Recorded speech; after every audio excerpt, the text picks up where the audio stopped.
Hello everyone, welcome back to nursing officer tells. आज हमारी third video थोड़ी सी important होने वाली है क्योंकि डब्ल्यू ने जो रीसेंट अपडेट दिया है हमारे पीपीएच पे, आज हम उस पर बात करेंगे। ये अक्टूबर, अभी रीसेंट 2025 के लास्ट अक्टूबर में डब्ल्यू ने पीपीएच में कुछ अपडेट दिया है जो कि एक नर्सिंग पर्सपेक्टिव से बहुत ज़्यादा इम्पॉर्टेंट है।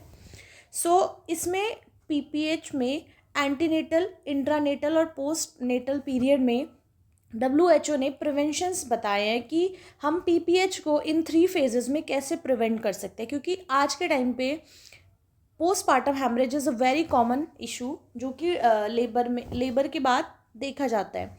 ठीक है, सो डब्ल्यू ने एंटीनेटल इंटरवेंशंस बताए हैं टू प्रिवेंट पीपीएच। हम ऐसी इंट्रानेटल भी कुछ प्रिवेंशंस देखेंगे कि जिससे पीपीएच होने से हम बचा सकते हैं, सेम एज हम पोस्टपार्टम भी देखेंगे।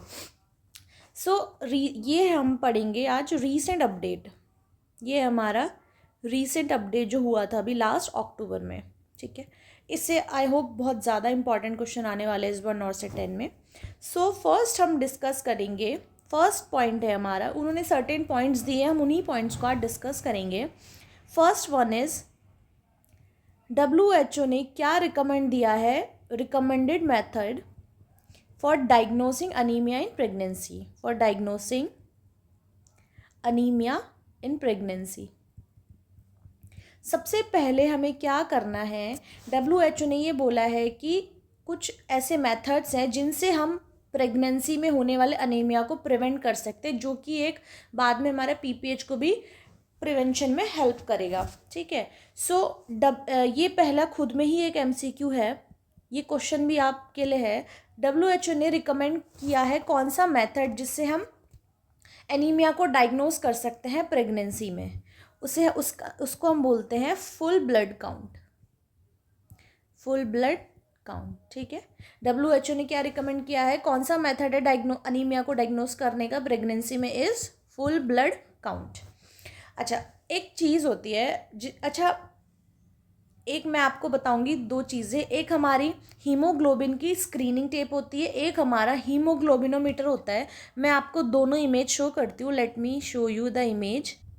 So here is the image of haemoglobinometer, this is haemoglobinometer,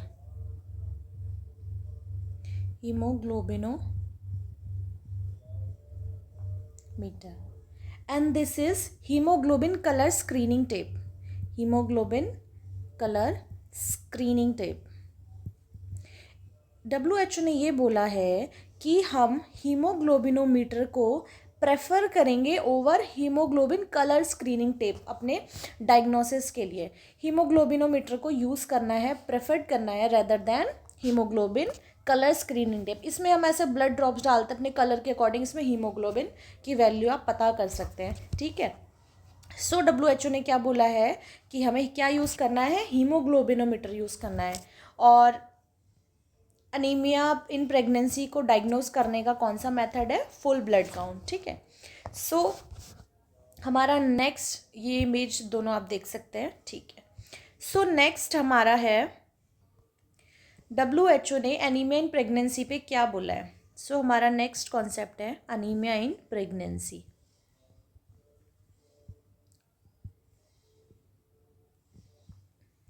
by W बोलता है कि हम एक प्रेग्नेंट मदर को अनेमिक कब बोलेंगे, अगर उसके फर्स्ट एंड थर्ड ट्राइमेस्टर में कितना हीमोग्लोबिन होगा, तब हम बोलेंगे कि ये आपकी प्रेग्नेंट फीमेल एनेमिक है। जब उसका हीमोग्लोबिन कितना होगा, लेस देन 11 ग्राम पर डीएल होगा, या आप इसको बोल सकते हो 110 ग्राम पर लीटर। ठीक है, फर्स्ट और थर्ड ट्राइमेस्टर में अगर किसी प्रेग्नेंट फीमेल का हीमोग्लोबिन लेस देन 11 ग्राम पर डीएल है, तब हम उस फीमेल को बोलेंगे कि ये फीमेल एनेमिक है। ऐसे ही ये हो गया फर्स्ट एंड थर्ड ट्राइमेस्टर का। सेम एज सेकेंड ट्राइमेस्टर में कितना हीमोग्लोबिन होगा, तब हम बोलेंगे कि ये एनेमिक है। सेकेंड ट्राइमेस्टर में हमारा हीमोग्लोबिन अगर लेस देन 10.5 ग्राम पर डीएल है, या तो आप इसको बोल सकते हो लेस देन 105 ग्राम पर लीटर। ये बहुत ज़्यादा इंपॉर्टेंट डाटा है, एक बार इसको अच्छे से देखिए। अगर फर्स्ट और थर्ड ट्राइमेस्टर में हमारा हीमोग्लोबिन लेस देन 11 है और सेकेंड ट्राइमेस्टर में लेस देन 10.5 है किसी प्रेग्नेंट फीमेल का, तो हम उसे बोलेंगे कि ये एनीमिया की कैटेगरी में आती है। ये हो गया आपको क्लियर कि ये दिस इज मैटरनल अनीमिया। अब हमें एनीमिया का होने से पहले प्रिवेंट करना है, प्रेगनेंसी मैटरनल अनीमिया को हमें प्रिवेंट करना है। तो प्रिवेंट करने के लिए हमारे पास सर्टेन ड्रग्स हैं जिसको हमें यूज़ करनी है, ठीक है। To prevent anaemia in pregnancy WHO ने कुछ सर्टेन स्टेप्स दिए हैं। To prevent anaemia in pregnancy WHO ने क्या बोला है, अनीमिया भी हुआ नहीं है, हमें उसे प्रेगनेंसी में होने से पहले ही प्रिवेंट करना है। तो हमें इसमें मदर को क्या देते हैं, iron and folic acid, iron and folic acid देना है, ठीक है, प्रिवेंट करने के लिए। अभी एनीमिया है नहीं, बस हमें प्रिवेंशन करनी है। इसकी सप्लीमेंट हमें डेली देनी है। याद रखना इस बात को कि जो प्रेग्नेंट फीमेल है उसको आयरन एंड फॉलिक एसिड हमें डेली देना है ओरली, ठीक है, डेली देना है ओरली। सो इसमें जो आयरन होता है उसकी एलिमेंट्री फॉर्म दी जाती है, ना कि compound form. Elementary form of iron हमें देना है किसको, प्रेग्नेंट फीमेल को, ठीक है। Elementary form of iron should be given. ये एक प्योर फॉर्म ऑफ आयरन होती है। ये ओरल रूट से देना है और ये हमें कितना देना है, 30 से 60 मिलीग्राम, 30 से 60 मिलीग्राम हमें एलिमेंटल आयरन देना है प्रेग्नेंट लेडी को। अब फॉलिक एसिड कितना देना है, फॉलिक एसिड हम देंगे 400 माइक्रोग्राम, या इसको आप बोल सकते हो 0.4 मिलीग्राम, ठीक है। WHO ने सर्टेन अपडेट दिया कि अगर हमें आयरन एंड फॉलिक एसिड देना है प्रेगनेंसी में प्रिवेंशन के लिए, तो हमें एलिमेंट्री फॉर्म ऑफ आयरन कितना देना है, 30 से 60 मिलीग्राम, और फॉलिक एसिड कितना देना है, 400 माइक्रोग्राम। तो ये तो हो गया एक आपकी आयरन और फॉलिक एसिड के बारे में। एक चीज़ और, ये जो हम वैसे इनिशियल डोज 30 से स्टार्ट करेंगे, बट हम इनिशियल डोज अगर 60 से स्टार्ट करें तो वो किसको स्टार्ट करनी है, 30 से 60 is a normal iron dose, ठीक है। 60 हम इनिशियली उसको देंगे जो कोई फीमेल एक हाई प्रिवलेंस एरिया से आएगी एनीमिया के, उसको हम 60 से डोज स्टार्ट करेंगे आयरन के, अदरवाइज हम 30 से करेंगे, ठीक है। अब WHO ने बोला है हम किसी प्रेगनेंसी फीमेल में अगर आयरन एंड फॉलिक एसिड का सप्लीमेंटेशन स्टार्ट करते हैं, वो सर्टेन चीज़ें प्रिवेंट कर सकता है। क्या क्या प्रिवेंट कर सकते हैं, पहला तो मैटरनल अनीमिया ही प्रिवेंट करना है, मैटरनल अनीमिया प्रिवेंट करेंगे। सेकंड क्या प्रिवेंट कर सकते हैं, इन्फेक्शन, पिपोरियल सेप्सिस प्रिवेंट कर सकते हैं इन्फेक्शन, ठीक है, उसके इन्फेक्शन के चांस को हम डिक्रीज कर सकते हैं। थर्ड हम क्या कर सकते हैं, प्रीटर्म बर्थ के चांस को डिक्रीज कर सकते हैं, प्रीटर्म बर्थ। फोर्थ क्या कर सकते हैं, लो बर्थ बेबी के चांस को डिक्रीज कर सकते हैं, लो बर्थ वेट बेबी ना डिलीवर हो जाए, ठीक है। ये सर्टेन WHO ने बोला है कि हम आयरन एंड फॉलिक एसिड की प्रिवेंशन जो सप्लीमेंटेशन देगी उन चीज़ों से हम ये प्रिवेंट कर सकते हैं, ठीक है। अभी क्या होता है, ये जो आयरन एंड फॉलिक एसिड है, हम नॉर्मली कुछ जैसे प्लान प्रेगनेंसी करते हैं कुछ कपल्स, हम बिफोर कंसेप्शन भी स्टार्ट कर सकते हैं फॉलिक एसिड, और एज सुन एज जब आपकी प्रेगनेंसी कंफर्म हो जाए तब भी हम IFA का सप्लीमेंटेशन स्टार्ट कर सकते हैं, ठीक है। ये तो हो गया आपका प्रिवेंशन के बारे में। अब किसी प्रेगनेंसी में फीमेल को एनीमिया डिटेक्ट हो गया, यानी डायग्नोज हो गया उसका एनीमिया, तो उसके लिए WHO ने क्या गाइडलाइन दी है, if pregnant woman is diagnosed with anemia, if pregnant woman is diagnosed with anemia, इसमें WHO ने क्या बोला है, अगर कोई एक प्रेग्नेंट लेडी डायग्नोज हो जाती है अनीमिया से, तो हमें उसको कितनी आयरन फॉलिक एसिड की डोज देनी है, ये भी आप स्टार मार्क पॉइंट है, ध्यान से देखना। एलिमेंट्री आयरन कितना देना है, अब एलिमेंट्री आयरन की क्या डोज रहेगी, 120 मिलीग्राम। पहले कितनी थी, 30 से 60, 30 से 60 हमारी कब देनी है, प्रिवेंशन में। अब डायग्नोज हो गया है तो डायग्नोज की डोज है हमारी 120 मिलीग्राम ठीक है। और फॉलिक एसिड की डोज कितनी होगी, सेम रहेगी वो 400 माइक्रोग्राम, ठीक है। 400 माइक्रोग्राम फॉलिक एसिड देना है और आयरन कितना देना है, 120 मिलीग्राम। ये डायग्नोज कर मतलब डिजीज प्रेजेंट हो गया, अब एनीमिया मदर को है, ठीक है। इसको हम डेली लेना है, ठीक है, डेली। अब जिस मदर को एनीमिया है प्रेगनेंसी में, उसको डेली लेना है। और ये जो पहले था ये प्रिवेंशन के लिए लेना है। हर एक प्रेग्नेंट फीमेल को प्रिवेंशन के लिए आयरन एंड फॉलिक एसिड तो लेना ही होगा, ठीक है। अब हमने ये बता दिया कि जिस मदर को एनीमिया डिटेक्ट हो गया है उसको हम ये डोज देंगे। अब एक WHO ने एक चीज़ और बोली है, कुछ मदर अगर कुछ प्रेग्नेंट जो फीमेल है वो डेली ओरल आयरन और फॉलिक एसिड नहीं ले सकती, तो उसके लिए क्या क्राइटेरिया है। If pregnant lady is unable to take daily iron and folic acid, daily IFA नहीं ले सकती ड्यू टू सम रीजंस, है ना।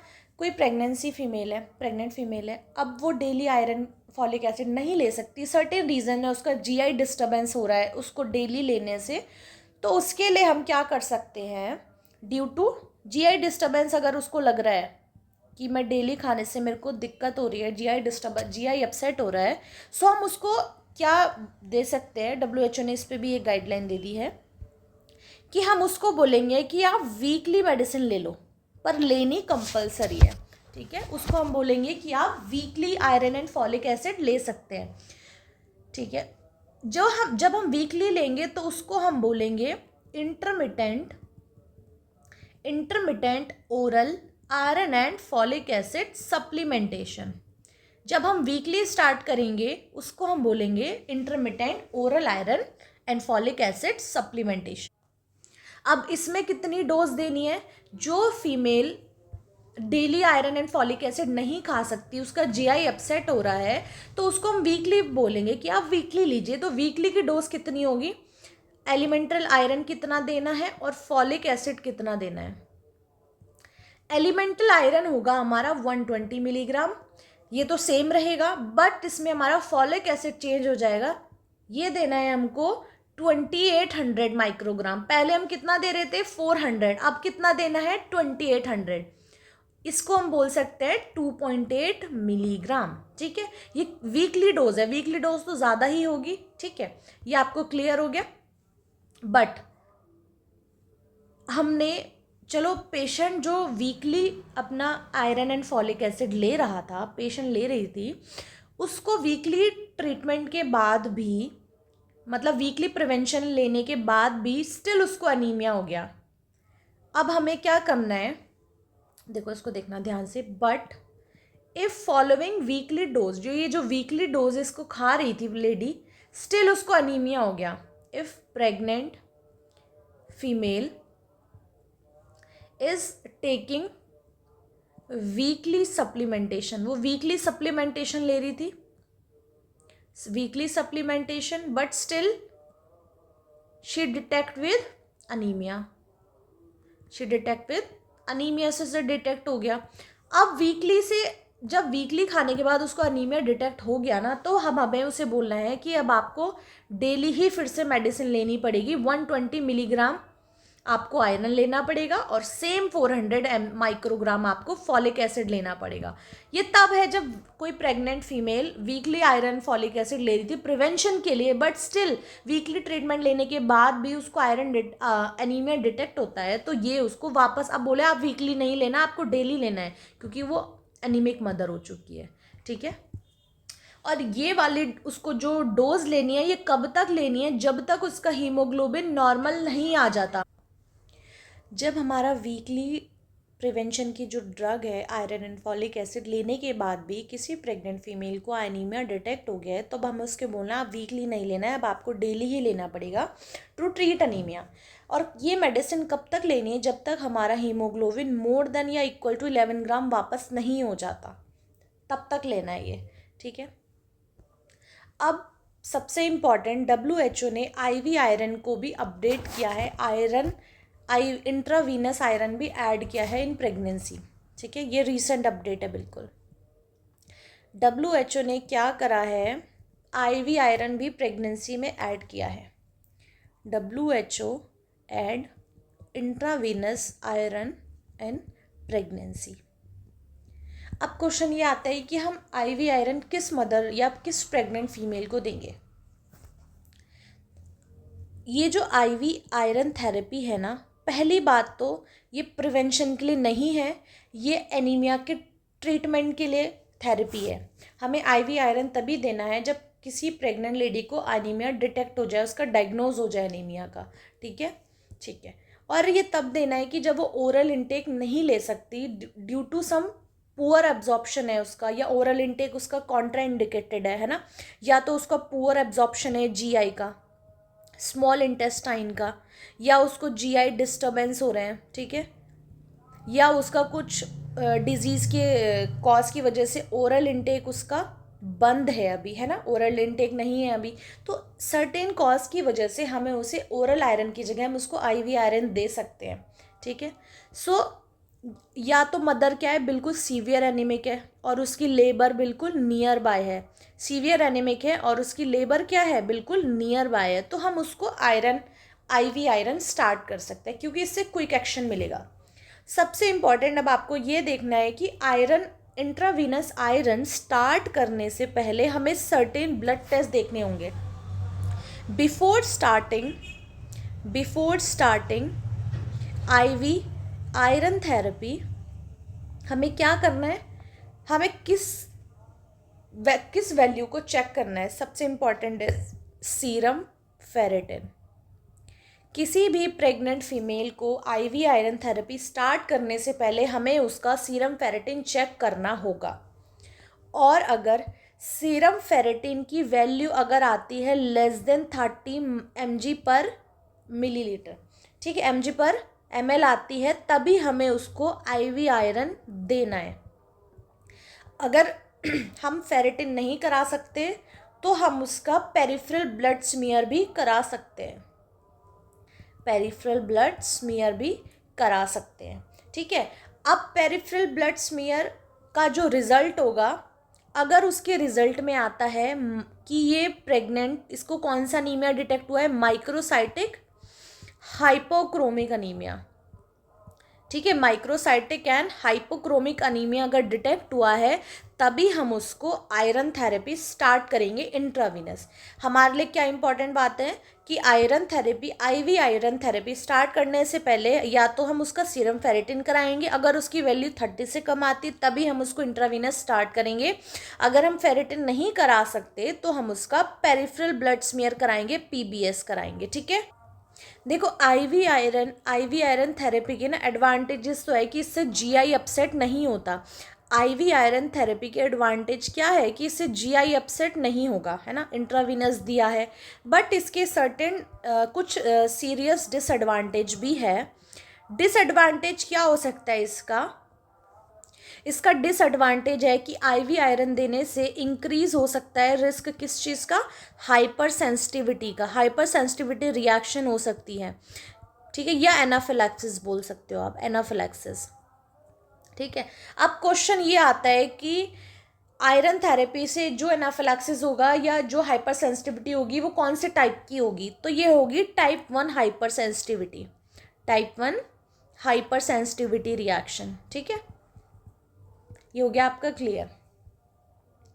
अब WHO ने ये बोला है कि अगर हमें इस हाइपर सेंसिटिविटी रिएक्शन को के चांसेस को या रिस्क को अगर हमें मिनिमाइज करना है ना, इसके रिस्क को मिनिमाइज करना है, तो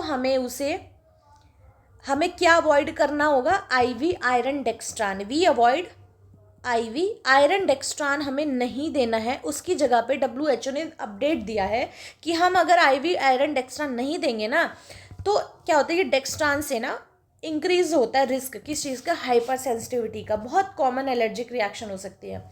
सो हमें क्या देना है, आयरन डेक्स्ट्रान नहीं देना है, तो इसकी जगह पे हम अब क्या दे सकते हैं। ठीक है, इसकी जगह पे हमें 2 चीज़ें अपडेट दी है। ठीक है, इसकी जगह पे हम दे सकते हैं iron sucrose and ferric carboxy maltose. ठीक है, क्या दे सकते हैं? Iron sucrose and ferric carboxy maltose. Iron sucrose की डोज कितनी होगी? 200 मिलीग्राम इन्फ्यूजन से, है ना, आईवी इन्फ्यूजन से। और ये देना है हमें अल्टरनेट डे पे, ठीक है, एक दिन छोड़ के हमें आयरन सुक्रोज दे सकते हैं आईवी। और फेरिक कार्बोक्सी माल्टोज की कितनी है? 20 मिलीग्राम पर केजी। और इसका जाता है सिर्फ सिंगल इन्फ्यूजन, ठीक है। और फेरिक कार्बोक्सी माल्टोज की मैक्सिमम डोज कितनी दे सकते हैं हम? 1000 मिलीग्राम, ठीक है। ये आपको दो चीज़ें क्लियर हो गई। अब बात ये है कि हमें जब ये आयरन थेरेपी दे रहे होंगे तो हमें क्या करना है? पेशेंट की आयरन थेरेपी जब ऑनगोइंग है तभी से लेके एटलीस्ट हमें 30 मिनट आफ्टर इन्फ्यूजन तक पेशेंट को मॉनिटर करना है, क्लोजली मॉनिटरिंग करनी है। मॉनिटर, ये नर्सिंग इंटरवेंशन है एक, ठीक है। मॉनिटर करना है हमें पेशेंट को वाइल रिसीविंग आईवी आयरन। जब कोई pregnant female iron intravenous therapy ले रही होगी तो हमें उसको क्या करना है? मॉनिटर करना है। एक तो ऑनगोइंग पे भी करना है and at least 30 minutes after infusion. जब इन्फ्यूजन ख़त्म हो जाए उसके 30 मिनट बाद तक हमें उस पेशेंट को मॉनिटर करना है, क्योंकि मैक्सिमम चांसेस है एनाफिलैक्सिस या हाइपर सेंसिटिविटी रिएक्शन हो सकती है, ठीक है। ये सर्टेन अपडेट है जो WHO ने हमें दिया है PPH के प्रिवेंशन के लिए। ये हमारा है एंटीनेटल इंटरवेंशन। अपनी हम नेक्स्ट क्लास में इंट्रानेटल इंटरवेंशन पे बात करेंगे जो WHO ने PPH के प्रिवेंशन के लिए कहा है, ठीक है। तब तक के लिए आप इसको अच्छे से देखिए, और ये हो सकता है कि नॉट से 10 में इससे कुछ क्वेश्चंस आ जाए जो कि आपके लिए बहुत इंपॉर्टेंट हो, ठीक है। सो अच्छे से पढ़िए। Thank you.